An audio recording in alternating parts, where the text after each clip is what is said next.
Welcome to the Windows Computer and Technology channel. And in some of the posts in the Feedback Hub, a lot of people were complaining about the PhoneLink app taking up a lot of RAM.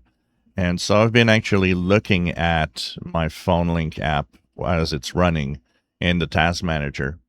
And definitely, it's one of the apps that takes a lot of RAM. Sometimes, right now, it's hovering around 200 megabytes, but it's way more than that. So it's kind of interesting to see how much memory the PhoneLink app is actually using. Another one that I was looking at is the Steam Client web helper, which is taking 300 megabytes. So it's kind of interesting to sometimes go and look at the different apps that you have on your system, which ones are using a lot of RAM. And of course, there are big winners out there that we know about. Microsoft Edge is one. Google Chrome is certainly one. And the more tabs you have open, and the more crazy it gets.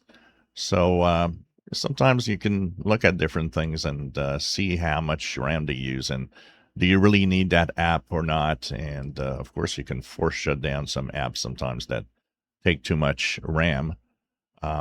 Here, OBS Studio is using a lot, but it's because I am using it to record right now. When it's idle, it doesn't take as much.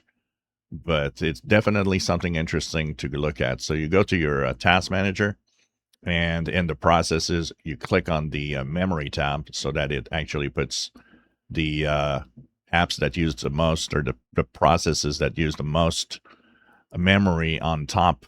And it certainly is an interesting and educational look at what is taking a lot of space in RAM memory.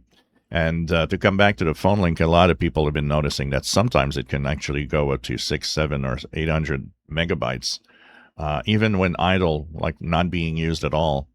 And they are kind of saying, well, I think you can, maybe make the PhoneLink app more efficient in the use of RAM. So definitely it is something that Microsoft should look at.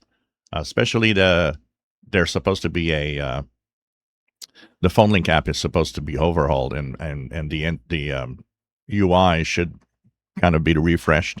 So maybe at the same time they could look into the memory use of the PhoneLink app and maybe some other core apps of Windows. If you enjoy my videos, please subscribe, give us thumbs up. Thank you for watching.